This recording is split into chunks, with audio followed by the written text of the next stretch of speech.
없어 라는 말을 한 적 있는가? 월급 300만원 직장인 기준 분당 환산으로 1분에 208원의 수입을 얻는 것이다. 당신의 본래 꿈이 1분에 고작 몇백 원이 맞다면 시간 낭비하지 말고 이 영상을 꺼라. 자유는 하고 싶은 대로 하는 거야. 단언컨대 그런 자유는 이 세상에 없다. 우리는 오늘 영상으로 개인의 성취가 고작 몇 살까지 무엇을 하며 살았느냐가 아니라 제한된 시간 안에 얼마만큼의 에너지를 투입해서 어느 정도의 효과를 거두었는가로 평가하게 될 것이다. 진짜 자유를 알고 싶고 다른 삶을 살고 싶다면 이 영상을 꼭꼭 씹어먹어라.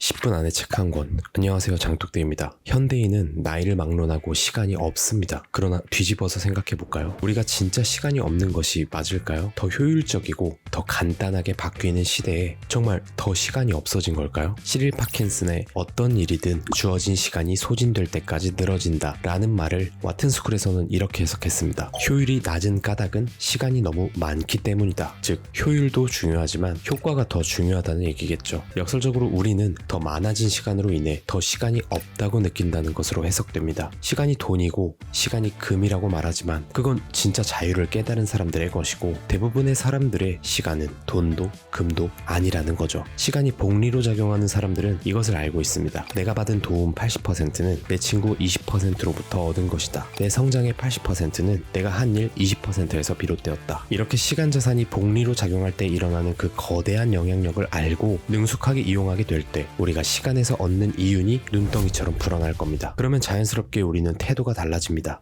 첫 번째, 더 적극적으로 일하게 됩니다. 가치 있는 일이 무엇인지 알 테니까요. 두 번째, 포부가 커집니다. 5년 동안 꿈이었던 게 5개월 만에 이루어질 수 있다고 믿게 되니까요. 세 번째, 새로운 시각이 생깁니다. 여러분이 일하는 시간보다 더 가치 있는 시간은 일 외의 시간임을 알게 됩니다. 네 번째, 사고를 전환합니다. 내 시간을 함부로 소비하거나 저렴한 가격에 팔지 않게 됩니다. 다섯 번째, 빠른 속도로 전진합니다. 에너지와 시간을 더 중요한 일에 집중하기에 같은 시간을 보내도 다른 사람보다 고효율을 낼 수 있습니다. 지금 당장 직장을 바꾸거나 자기개발 리스트를 구체화하라는 게 아닙니다. 새로운 생각, 새로운 친구, 새로운 방식으로 여러분의 시간 가치를 꾸준히 올리는 게 핵심입니다. 꾸준히 하는 것에 집중하자. 열심히 하다 보면 누군가 알아줄 거야. 드라마 같은 이런 말은 그 방향이 올바를 때나 드라마가 되는 것이죠. 오히려 자신에게 던진 과도한 요구에 지쳐 삶의 권태기를 불러오는 일이 될 수 있습니다. 이전에 만든 몇 개의 영상에서도 언급한 바 있듯 일정 계획표가 사람을 노예처럼 붙잡아 놓는다고 생각하는 사람들이 있는데요. 이건 그 사람들이 다른 관점을 가지고 있는 게 아니라 틀렸다 라고 자신있게 말할 수 있습니다. 자유에 대한 착각. 사람들이 흔히 말하는 자유는 선택의 자유입니다. 즉 원하는 것을 하고 원하지 않는 것을 하지 않는 것, 그런 자유죠. 이런 의미에서 선택의 자유는 소극적인 자유에 속합니다. MBA 그리고 와튼인들이 평생 기억하며 반복해서 강조하는 자유는 그럼 무엇일까요? 바로 자아실현과 자기 제어의 자유입니다. 상당히 높은 수준의 자유인 동시에 스스로 되고자 하는 사람이 되려는 자유죠. 그러나 대부분은 이런 두 번째 자유에 대한 이해도가 떨어집니다. 심지어 이것을 자유가 아니다라고 생각하기도 하고요. 더 원대하고 아름다운 목표를 위해 현재의 욕망을 기꺼이 포기하는 것을 자유가 아니다 라고 생각하는 것 같습니다. 예를 들어 여러분이 기술을 배우려고 컴퓨터 학원에 가기보다 친구들과 교회로 나가서 신나게 놀고 싶다고 가정해봅시다. 첫 번째 자유를 중요하게 생각하는 사람이라면 당연히 자유롭게 나가 노는 편을 선택했을 것이겠죠. 하지만 그랬다가는 직장에서 실력이 부족한 사람으로 낙인 찍혀서 이후에 중요한 업무에서 배제될 확률이 높습니다. 그러나 현재의 쾌락을 포기한 사람은 학습을 통해 더 커다란 자유를 얻을 수 있는 거죠. 이렇게 생각하면 쉽겠네요. 비자유를 통해 더 커다란 자유를 얻도록 돕는다. 그러니까 오늘 말하고자 하는 자유는 여러분이 설정한 인생 목표를 완수하는 능력으로 보면 됩니다. 그리고 그런 자유를 위한 시간 관리의 진짜 대상은 자신과의 약속인 거죠. 일론 머스크는 테슬라, 스페이스, 솔라시티 등 혁신적인 기업을 운영하고 있습니다. 그는 와튼스쿨에서 수학했죠. 한정적인 시간 속에서 그가 여전히 자리를 지킬 수 있는 건 바로 그의 철저한 시간 관리 습관 덕이라고 해요. 일뿐 아니라 가족과 보내는 시간, 독서도 빼놓지 않고 있습니다. 불필요한 업무를 레버리지하고 정말 필요한 업무를 계획적으로 하는 것. 치과에서 일을 치료받는 시간은 1분이 1시간 같지만 소중한 친구와의 수다는 1분이 10초처럼 느껴지듯, 그러니까 특정한 시간, 특정한 일을 할 때 상대적으로 편안하고 일이 잘 되는 구간이 분명 존재한다는 겁니다. 이런 차이는 시간 자체에서 비롯된 것이 아니라 개인의 집중력, 열정, 활력 등의 에너지와 관련이 있다고 저자 무란의 책에서 말합니다. 자, 어지간한 자기계발러들도 충분히 계획은 합니다. 그러나 그 빼곡한 계획에 안도하지만 동시에 그 업무를 해야 하는 날에는 안도가 압도로 변하는 거죠. 어제까지만 해도 어제 적어놓은 일이 적어놓았다는 사실만으로 뿌듯했지만 막상 그 일을 차일피일 미루는 겁니다. 많은 사람이 자신의 효율을 터무니없이 높게 생각하거나 중요해 보이지만 사실은 그렇지 않은 일에 사활을 걸고 있습니다. 시간 관리를 마치 전쟁이나 무슨 결투라도 벌이듯 여기는 거죠. 진짜 시간 관리를 한다는 건 우리와 다른 시간을 살아가는 것 같은 사람들은 계획을 짜더라도 아래 4가지 원칙을 지킨다는 공통점이 있었습니다. 첫째, 대략 언제쯤 그 일을 할 것이냐. 대략적으로라도 어느 정도의 그 업무를 할 건지 적습니다. 둘째, 그 시간 안에 전부 할 수 있는가. 이것은 개인 능력 측정에 관한 문제인데 정말 내가 그 일을 해당 시간 안에 감당할 수 있는지 알아야 그 다음 업무에도 차질이 없는 거죠. 셋째, 일의 우선순위. 저는 이것이 가장 중요한 문제라고 생각합니다. 일의 순서는 각 업무가 최종 목표 달성에 미치는 영향과 공헌도 사항 자체의 경중에 따라 결정되어야 하니까요. 넷째, 오늘 못해도 괜찮지만 그렇다면 언제 다시 할 것이냐. 아무리 성실한 사람도 의외의 사건이 개입하면서 계획한 업무를 완성하지 못할 수 있습니다. 그렇다면 미완성 업무를 다음날의 어느 시간대에 끼워 넣어야 완성할 수 있을지 고려해야 합니다. 이 4가지 프레임 안에서 스트레스를 줄이고 내가 에너지가 유독 넘치는 시간을 찾아내서 효율이 높은 시간대에 중요한 업무를 끼워 넣고 다소 일하기 싫은 시간이나 집중력이 떨어지는 시간에 그에 맞는 업무 혹은 휴식을 취하는 것이 좋습니다. 와튼스쿨에는 이런 명언이 있습니다. 최선을 다해 성공한 사람이 되어야 한다. 동시에 최선을 다해 보통 사람이 되어야 한다. 우리는 꼭 부자나 성공한 사람이 아니더라도 매일 많은 일을 해내고 있습니다. 가족 시간, 휴식, 오락, 문화활동, 운동 등이 이에 포함되겠죠. 계획을 짜더라도 충분한 휴식과 몸을 이완하는 시간을 확보해야 더 집중하는 시간에 고효율을 낼 수 있는 것이죠. 120분에 초집중하는 업무를 배치한다면 150분 정도는 할애한다는 생각으로 회복 상태를 넣는 것이 120분의 빡빡한 업무 시간보다 훨씬 더 많은 것을 이룰 수 있다고 보시면 됩니다. 우리는 시간 계획과 습관에 대한 언급에 빠질 수 없는 단어가 있습니다. 바로 효율인데요. 효율은 일을 올바르게 하는 것입니다. 그러나 이 효율보다 오늘 우리는 효과를 더 면밀하게 살펴볼 필요가 있습니다. 효과는 올바른 일을 하는 것입니다. 너 지금 말장난하는 건 그러니까 올바르게 일하라는 게 아니라 올바른 일을 하는 것이죠. 이 차이를 아시겠습니까? 예를 들어 볼게요. 광고회사에서 예산을 아끼고 클릭 단가를 낮추는 데 집중하는 것은 효율적입니다. 그러나 우리 제품의 핵심 고객층을 정의하고 진짜 영향을 줄 메시지를 만드는 데 집중하는 것은 효과적입니다. 공부를 하더라도 교재를 빠른 속도로 정리하고 여러 유형의 문제를 많이 푸는 것은 효율적입니다. 그러나 시험에 실제로 출제되는 유형을 파악하고 중요한 개념을 제대로 이해하는 데 시간을 쓰는 것은 효과적입니다. 효율은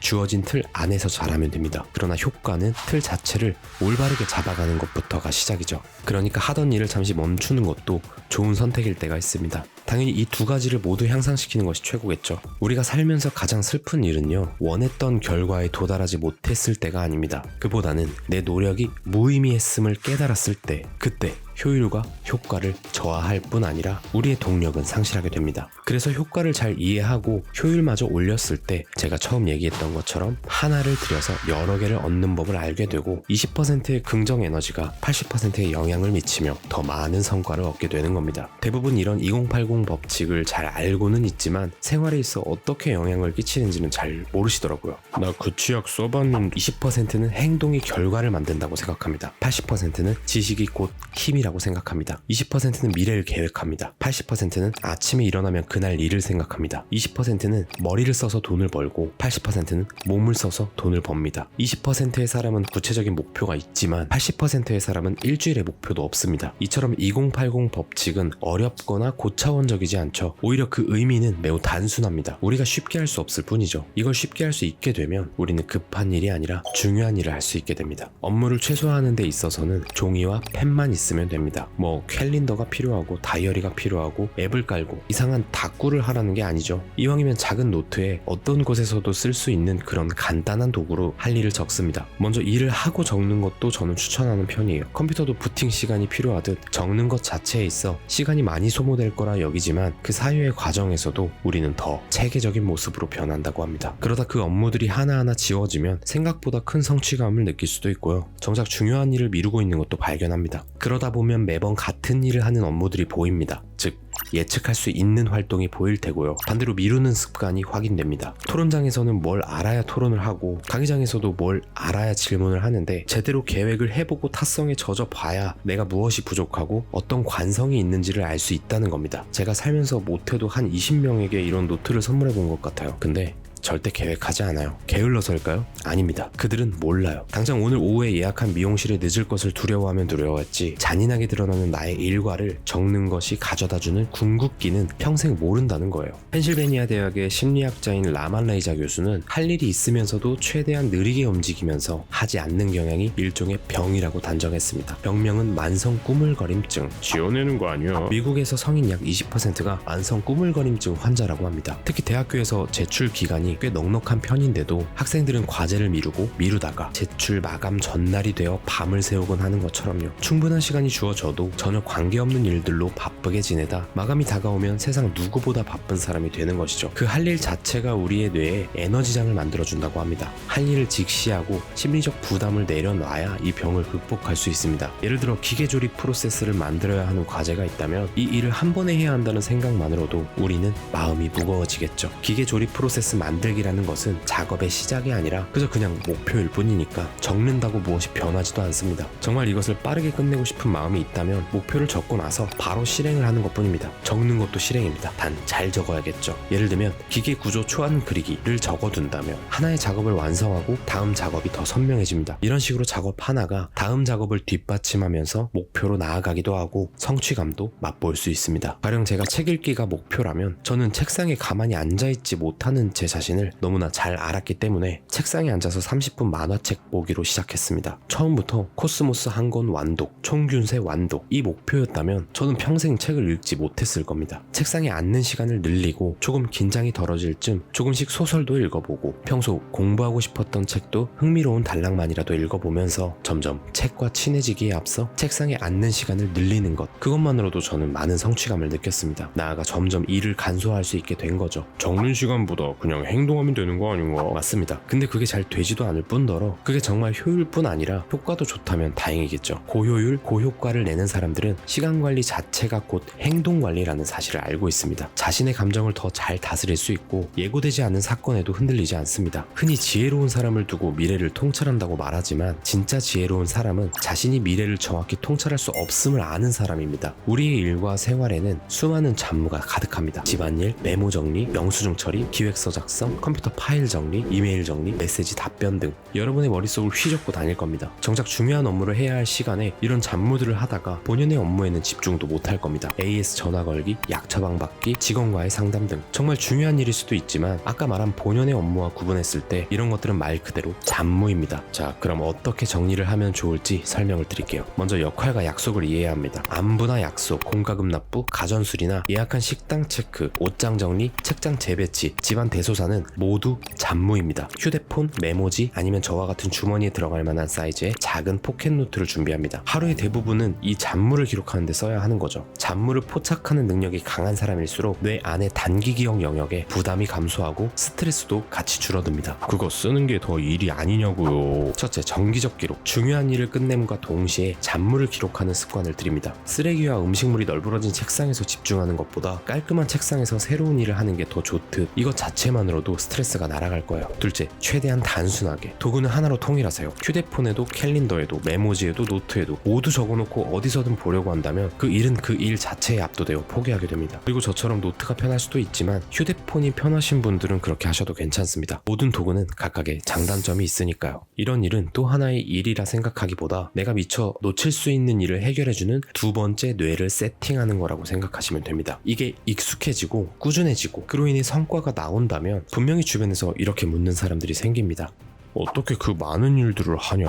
혹은 사소한 것도 잘 챙긴다 라는 말을 듣는 겁니다. 집중도 습관입니다. 뭘 하든 어떻게 집중을 해야 잘하는 건지 모르는 사람이 많다는 거죠. 답은 간단합니다. 좋아하는 영화를 보면 2시간 동안 집중하지만 지루한 과학 영화나 다큐는 10분 뒤 하품을 하게 되죠. 앞서 시간이 부족하다라고 말하는 사람은 대부분 주의력 집중이 어려운 경우가 많습니다. 대단한 일을 하지 않아도 금세 피곤해집니다. 그러니 우리가 좋아하는 것을 할 때 집중하는 것처럼 그런 좋아하는 상태로 자주 만들어주는 방법이 있습니다. 첫째, 집중한 상태로 시작하려면 본인이 좋아하는 행동을 먼저 합니다. 예컨대 저는 아침에 업무를 시작하기 전 하면 30분 정도 책을 읽는 것처럼요. 둘째, 집중력은 훈련해야 합니다. 제가 만화책을 의도적으로 접하면서 책을 좋아하게 되었던 말이죠. 비단 책이 아니더라도 특정한 시간, 특정한 공간에서 연습하세요. 셋째, 운동을 하고. 넷째, 다소 편하지 않은 곳에서 있어 보세요. 일을 하려면 집이나 사람이 많은 카페가 아니라 반드시 사무 공간을 확보해야 합니다. 그러나 그곳에 침대가 있으면 안 되겠죠. 다섯째, 그리고 부정적 암시는 때로 도움이 됩니다. 오늘 완수하지 않으면 망한다 라는 자기 암시 정도는 가끔 도움이 되기도 합니다. 휴식도 성과가 됩니다. 낮잠도 필요하고 자투리 시간도 잘 활용해야 하고 우리는 시간을 고효율 고효과로 만들어야 한다는 생각에 꽤 많은 방법을 알고 있습니다. 하지만 저는 그중 가장 중요한 건 휴일에 하는 일인데요. 쉬는 날 잘 쉬어야지 무슨 일이야.